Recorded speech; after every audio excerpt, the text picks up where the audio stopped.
ಹೇಳಿಕೊಂಡು ಸ್ವಾಮಿ ಆಗೋದು ಗೊತ್ತಿರಲಿಲ್ಲ. ನಾನು ಸ್ವಾಮಿಗಳಾಗ್ತೇನೆ ಅಂತ ಹೇಳಿಕೊಂಡು ಪೂಜೆಯನ್ನು ಮಾಡ್ತಾಯಿದ್ದೆ. ಆಮೇಲೆ ಸ್ವಾಮಿಗಳಾಗಿಬಿಟ್ಟೆ.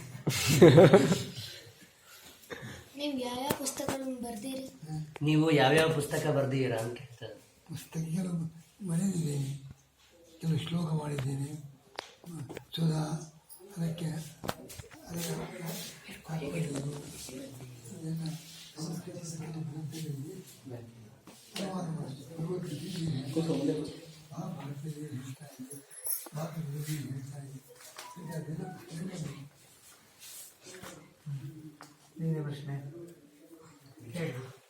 ನೀವು ಆಡಿದ ಆಟಗಳು ಯಾವುವು? ನೀವು ಏನೇನು ಆಟ ಆಡಿದ್ದೀರಾ ಅಂತ ಕೇಳ್ತಾರೆ. ಆಟ ಈಗಿನ ಆಟ ಇಲ್ಲ. ಈಗ ಇದಲ್ಲ ಕಬಡ್ಡಿ ಕಬಡ್ಡಿ ಕಬಡ್ಡಿ ಅಂತ ಆ ಗಲಿ ಆಟ, ಅದನ್ನು ಡೂ ಡೂ ಡೂ ಅಂತ ಕಬಡ್ಡಿ ಏನಿಲ್ಲ, ಡೂ ಡೂ ಡೂ ಡೂ ಅಂತೇಳಿ ಅದಕ್ಕೆ ಆಟ ಆಡ್ತಾ ಇದ್ದೆ. ಚೆಂಡ ಆಟ ಆಡ್ತಾ ಇದ್ದೆ. ಮತ್ತೆಲ್ಲ ಏನು ಮಕ್ಕಳು ಆಡುವ ಆಟ ಅದರಲ್ಲಿ ಇಲ್ಲ. ಕಂಬದ ಆಟ ಮತ್ತು ಟೊಪ್ಪಿ ಆಟ ಎಲ್ಲ ಇತ್ತು, ಅದೆಲ್ಲ ಆಡ್ತಾ ಇದ್ದೆ. ಸ್ವಾತಂತ್ರ್ಯ ಸಿಗೋಕ್ಕಿಂತ ಮುಂಚೆ ಮತ್ತೆ ಆಮೇಲೆ ನೀವು ಏನನ್ನ ಗಮನಿಸಿದ್ದೀರಾ? ಸ್ವಾತಂತ್ರ್ಯಕ್ಕೆ ಮುಂಚೆ ಆಮೇಲೆ ಸ್ವಾತಂತ್ರ್ಯ ಆದ್ಮೇಲೆ ಏನ್ ವ್ಯತ್ಯಾಸ ಗಮನಿಸಿದ್ದೀರಾ? ಸ್ವಾತಂತ್ರ್ಯಕ್ಕಿಂತ ಮುಂಚೆ ಇಷ್ಟೆಲ್ಲ ಅನುಕೂಲತೆ ಇರಲಿಲ್ಲ. ಎಲ್ಲ ಕರೆಂಟ್ ಇರಲಿಲ್ಲ, ಮತ್ತು ರಸ್ತೆಗಳು ಸರಿಯಾಗಿರಲಿಲ್ಲ. ಒಳ್ಳೆಯ ರಸ್ತೆಗಳು, ಒಳ್ಳೆಯ ಬೇಕಾದಷ್ಟು ದೀಪ, ಎಲ್ಲ ಕಡೆ ನೀರು, ಮತ್ತು ಇದೆಲ್ಲ ತುಂಬ ಅನುಕೂಲತೆ ಈಗ ಉಂಟು. ಆವಾಗ ಸ್ವಾತಂತ್ರ್ಯಕ್ಕಿಂತ ಮುಂಚೆ ಎಷ್ಟು ಲಕ್ಷಾಂತರ ಜನ ಆಹಾರ ಇಲ್ಲದೆ ಸತ್ತು ಹೋಗ್ತಾ ಇದ್ದರು. ಈಗ ಅಷ್ಟು ಬಂದಿಲ್ಲ. ಆಹಾರ ಇಲ್ಲದೆ ಯಾರು ಸಾಯ್ತಾ ಇಲ್ಲ. ಎಷ್ಟೋ ಬದಲಾವಣೆ ಆಗಿದೆ. ಬೇಕಾದಷ್ಟು ರಸ್ತೆಗಳು, ವಾಹನಗಳು, ಕಾರುಗಳು, ಒಳ್ಳೊಳ್ಳೆ ಮನೆಗಳು ಎಲ್ಲ ಬೇಕಾದಷ್ಟು ಆಗಿದೆ. ಆವಾಗ ಇಷ್ಟೆಲ್ಲ ಸೌಕರ್ಯ ಇಲ್ಲಿ ಹೆಚ್ಚು ಸೌಕರ್ಯ. ರಸ್ತೆಗಳೆಲ್ಲ ಟಾರು, ಸಿಮೆಂಟ್ ಇಂತೆಲ್ಲ ಇರಲಿಲ್ಲ. ಬ್ರಿಟಿಷರು ನಮ್ಗೆ ಸ್ವಾತಂತ್ರ್ಯ ಕೊಟ್ರಲ್ವಾ, ಅವಾಗ ಸಂಭ್ರಮಾಚರಣೆ ಹೆಂಗಿತ್ತು? ಸಂಭ್ರಮಾಚರಣೆ ನಾನು ಅವಾಗ ರಥಬೀದಿಯಲ್ಲಿ, ಕೃಷ್ಣ ಮಠದ ರಥಬೀದಿಯಲ್ಲಿ ಎಲ್ಲ ಸ್ವಾಮಿಗಳು ಸೇರಿ ಉಪನ್ಯಾಸ ಮಾಡಿದ್ದೇವೆ. ಸ್ವಾತಂತ್ರ್ಯ ಸಿಕ್ಕಿದ ಮಧ್ಯರಾತ್ರಿ 12 ಗಂಟೆಗೆ ಎಲ್ಲ ಸ್ವಾಮಿಗಳು ಸೇರಿ ರಥಬೀದಿಯಲ್ಲಿ ಸ್ವಾತಂತ್ರ್ಯದ ಬಗ್ಗೆ ಉಪನ್ಯಾಸ ಮಾಡಿದ್ದು ಜ್ಞಾಪಕ ಇತ್ತು. ಮತ್ತು ಮೆರವಣಿಗೆಲ್ಲ ಆಗ್ತಾಯಿತ್ತು.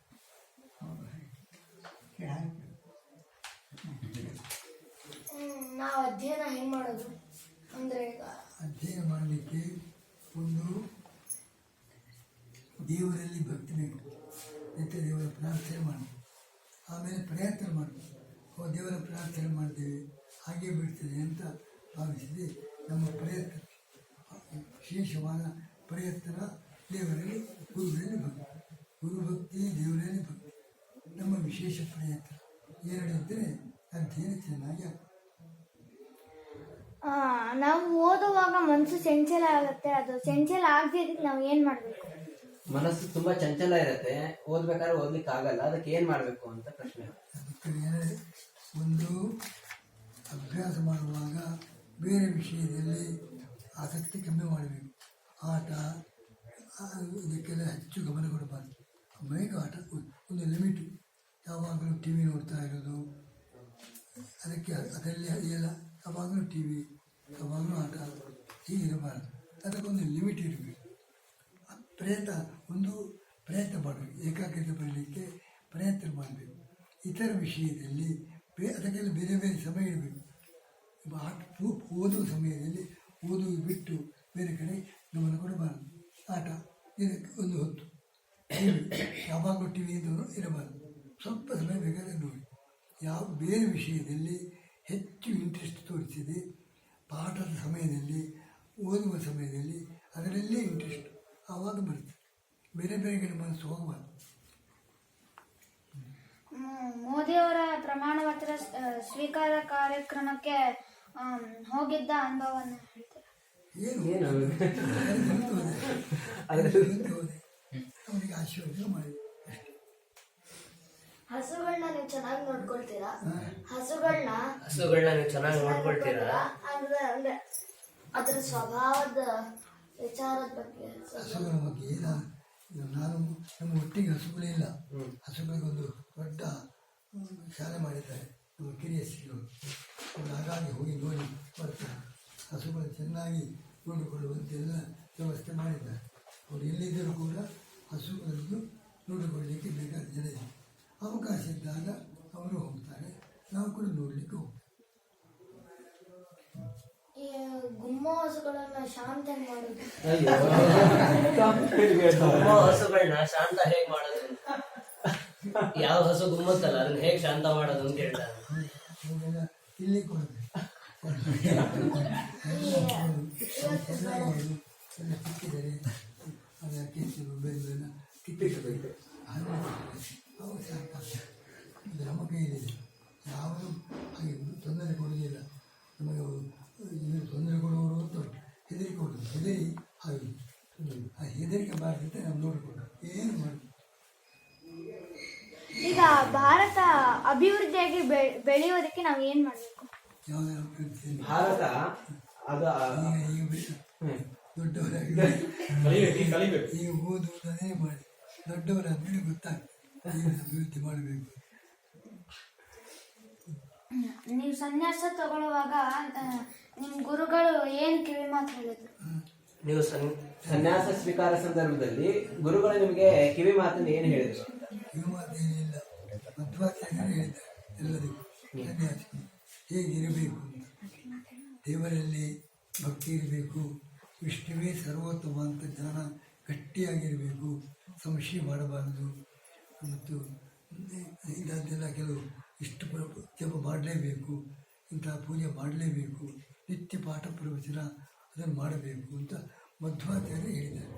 ಆ ಮಧ್ವಾಚಾರ್ಯ ಹೇಳಿದಂತೆ ಮಾಡಿ. ಯಾವ ಗುರುಗಳು ಹೇಳಿದರೂ ಮಧ್ವಾಚಾರ್ಯರು ಹೇಳಿದ್ದನ್ನು ಹೇಳು. ಅದರಂತೆ ಪುಸ್ತಕವೇ ಬರೆದಿದ್ದಾರೆ, ಯತಿಗಳು ಹೇಗಿರಬೇಕು ಅಂತ. ಅದರಂತೆ ನಾವು ನಡೆಯಬೇಕು. ಆಯ್ತಾ? ಸನ್ಯಾಸ ಬೇಕು ಅಂತ ಉಂಟಾ? ಆಗ್ತೀಯ? ನಿಮ್ಗೆ ಇಷ್ಟ, ನಿಮ್ ಗುರುಗಳೇ ಹೇಳ್ಕೊಟ್ಟಿರೋ ಪಾಠದಲ್ಲಿ ನಿಮ್ಗೆ ಇಷ್ಟವಾದ ಪಾಠ ತುಂಬಾ ಯಾವ್ದು ಇಷ್ಟ ಆಯ್ತು ನಿಮ್ಗೆ? ಪಾಠ ಯಾವ್ದು ಇಷ್ಟ ಆಯಿತು ಅಂತ ಕೇಳ್ತೇನೆ. ಗುರುಗಳು ಹೇಳ್ಕೊಟ್ಟಿರೋ ಪಾಠದಲ್ಲಿ ವೇದಾಂತ ಬಹಳ ಇಷ್ಟ, ಅದು ಮುಖ್ಯ. ಸಾಹಿತ್ಯ ಚೆಂದ ಇದೆ, ಆದರೆ ನಮಗೆ ಒಂದು ವಿಶೇಷವಾದ ದೇವರ ಅನುಗ್ರಹ ಆಗಲಿಕ್ಕೆ, ಉದ್ಧಾರ ಆಗಲಿಕ್ಕೆ ವೇದಾಂತ ಅದು ಮುಖ್ಯ. ಅದನ್ನು ಕಲಿತು ಆಚಾರ್ಯರ ಸಿದ್ಧಾಂತ ಅದನ್ನು ಉಳಿದದ್ದು ಸ್ವಲ್ಪ ಕಲಿ, ಮುಖ್ಯವಾಗಿ ಕಲಿಬೇಕಾದದ್ದು ಮಧ್ವಾಚಾರ್ಯರ ಸಿದ್ಧಾಂತ. ವಿದ್ಯಾಪೀಠ ಪ್ರಾರಂಭಿಸುವಾಗ ನಿಮಗೆ ಸ್ಫೂರ್ತಿ ಏನು ಬಂತು? ಸ್ಫೂರ್ತಿ ಎಲ್ಲ ಅನೇಕ ನಮ್ಮ ವಿದ್ವಾಂಸರ ಸಂಖ್ಯೆ ಕಡಿಮೆ ಆಗ್ತಾ ಇದೆ. ಅದಕ್ಕೆ ನಾವೆಲ್ಲ ವಿಚಾರ ಮಾಡಬೇಕು. ನಮ್ಮ ಗುರುಗಳು, ವಿದ್ಯಾವಾತೀರ್ಥರು ನಾವೆಲ್ಲ ವಿಚಾರ ಮಾಡಿ ಒಳ್ಳೆಯ ವಿದ್ವಾಂಸರನ್ನು ತಯಾರು ಮಾಡಬೇಕು. ಇಲ್ಲದೆ ಹೋದರೆ ಕೆಲವು ವರ್ಷದ ಮೇಲೆ ಪಂಡಿತರೇ ಇಲ್ಲ ಅಂತ, ಯಾರು ಪಾಠ ಹೇಳುವವರೇ ಇಲ್ಲ ಅಂತ.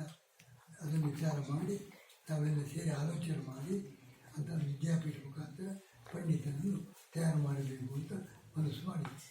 ಹೇಗೆ ಬೆಳೆಸ್ತೀರಿ ಅಂದರೆ ವಿದ್ಯಾಪೀಠ ಮುಂದೆ ಹೇಗೆ ಬೆಳೆಸ್ತೀರಿ? ಅದೆಲ್ಲ ದೇವರು ಸಹಾಯ ಕೊಟ್ಟರು. ನಿಮ್ಮಂಥ ಮಕ್ಕಳು ಬಂದರು ಪಾಠ ಕೇಳಲಿಕ್ಕೆ, ನೀವು ಬನ್ನಿ. ಈಗ ಬರ್ತಾ ಇದ್ದೀರಲ್ಲ, ಚೆನ್ನಾಗಿ ಕಲಿ. ಇದೆಲ್ಲ ವಿದ್ಯಾಪೀಠವೇ ಕಾರಣ. ಇದೆಲ್ಲ ಆಗಲಿಕ್ಕೆ ಅಂಥ ವಿದ್ಯಾಪೀಠ ಮಾಡಿ ಹೊರಟ ಮೇಲೆ ಅನೇಕ ವಿದ್ವಾಂಸರು ಬಂದ ಮೇಲೆ ಇದನ್ನು ಮಾಡಬೇಕು ಅಂತ ಎಲ್ಲರಿಗೂ ಮನಸ್ಸು ಬಂತು. ಎಲ್ಲ ಕಡೆ ಪಂಡಿತರು ತಯಾರಾಗ್ತಾ ಇದ್ದಾರೆ. ಹಾಗೆಲ್ಲ ಜನರ ಸಹಕಾರ, ವಿದ್ಯಾರ್ಥಿಗಳ ಉತ್ಸಾಹ ಎರಡೂ ಬೇಕು. ಇದನ್ನೆಲ್ಲ ಸಹಾಯ ಮಾಡಬೇಕು. ನಮಗೆಲ್ಲ ಉತ್ಸಾಹ ಬೇಕು, ಶಾಸ್ತ್ರ ಕಲಿಯಬೇಕು. ಆಗ ಪಂಡಿತರು ತಯಾರಾಗಬೇಕು. ನಿಮ್ಮಲ್ಲಿ ಆ ಉತ್ಸಾಹ ಸರಿ. ನಿಮ್ಮ ಮುಂದಿನ ಯೋಜನೆ ಏನು? ಯೋಜನೆ ಏನು ಅಂತ ಮುಂದಿಂದು ಯೋಜನೆ ಏನು ಮಾಡ್ತಾ ಇದ್ದೇವೆ. ಉಡುಪಿಯಲ್ಲಿ ಎಲ್ಲ ಈ ಪಂಡಿತರು ಎಲ್ಲರೂ ಆಗೋದಿಲ್ಲ. ಅದಕ್ಕೋಸ್ಕರ ಇಂಗ್ಲೀಷ್ ಮೀಡಿಯಂ ಕಲಿಯುವ ಹುಡುಗರು ಸಾವಿರಾರು ಮಂದಿ ಬರಬೇಕು. ಅವರಿಗೆ ಒಂದು ರೆಸಿಡೆನ್ಷಿಯಲ್ ಸ್ಕೂಲ್, ಅಲ್ಲಿ ಇಂಗ್ಲೀಷ್ ಪಾಠಕ್ಕೂ ಹೋಗಬೇಕು. ಇಲ್ಲಿಯೂ ಕೂಡ ಸಂಸ್ಕೃತ, ಸ್ತೋತ್ರ ಮಂತ್ರ ನಮ್ಮ ಸಿದ್ಧಾಂತ ಏನು ಇಷ್ಟೆಲ್ಲ ಕಷ್ಟ ಬೇಡ, ಸಾಮಾನ್ಯವಾದ ಜ್ಞಾನ ಎಲ್ಲರಿಗೂ ವಿಶೇಷವಾದ ಜ್ಞಾನ ಅದು ಬೇಡ. ಸಾಮಾನ್ಯವಾದ ಮಧ್ವಾಚಾರ್ಯರು ಏನು, ನಮ್ಮ ಸಿದ್ಧಾಂತ ಆದರೆ ಏನು, ಇದೆಲ್ಲ ತಿಳುವಳಿಕೆ ಬರಬೇಕು. ಅದಕ್ಕೋಸ್ಕರ ಒಂದು ಆನಂದ ತೀರ್ಥ ವಿದ್ಯಾಲಯ ಅಂತ ಅಲ್ಲಿ ಊಟ ವಸತಿ ಎಲ್ಲ ಕೊಟ್ಟು ಅವರಿಗೆ ಸಂಸ್ಕೃತವನ್ನು ಕಲಿಸಿಕೊಟ್ಟು ಸಾಮಾನ್ಯವಾಗಿ ನಮ್ಮ ಸಿದ್ಧಾಂತದ ನಮ್ಮ ಧರ್ಮ ಅದರ ಪರಿಚಯ ಜಪ ಪೂಜೆ ಇದನ್ನು ಕಲಿಸಿಕೊಟ್ಟು ನಮ್ಮ ಧರ್ಮದ ಪರಿಚಯ ಪುರಾಣಗಳ ಪರಿಚಯ ಇದೆಲ್ಲ ಮಕ್ಕಳಿಗೆ ಆಗಬೇಕು. ಅದಕ್ಕೋಸ್ಕರ ಒಂದು ಆನಂದ ತೀರ್ಥ ವಿದ್ಯಾಲಯ, ಒಂದು ವಾಸುದೇವ ಗುರುಕುಲ ಅಂತ ಎಲ್ಲ ಕಡೆಯ ಮಕ್ಕಳು ಬಂದು ಸೇರ್ತಾ ಇದ್ದಾರೆ. ಇಡೀ ಕರ್ನಾಟಕದ ಎಲ್ಲ ಕಡೆಯಿಂದ ಅಲ್ಲಿ ಮಕ್ಕಳು ಬಂದು ಕಲಿತಾ ಇದ್ದಾರೆ. ಅಂಥದ್ದೊಂದು ಆನಂದ ತೀರ್ಥ ವಿದ್ಯಾಲಯ ವಾಸುದೇವ ಗುರುಕುಲ ಇದನ್ನು ನಡೆಸ್ತಾ ಇದ್ದೀವಿ. ಅದೇ ನಮ್ಮ ದೊಡ್ಡ ಯೋಜನೆ. ಎಲ್ಲರಿಗೂ ಕೂಡ ನಮ್ಮ ಧರ್ಮದ ಜ್ಞಾನ ಬರಬೇಕು ಅಂತ ನಮ್ಮ ಉದ್ದೇಶ. ಅದಕ್ಕೋಸ್ಕರ ಹೆಚ್ಚು ಆಯ್ತಾ.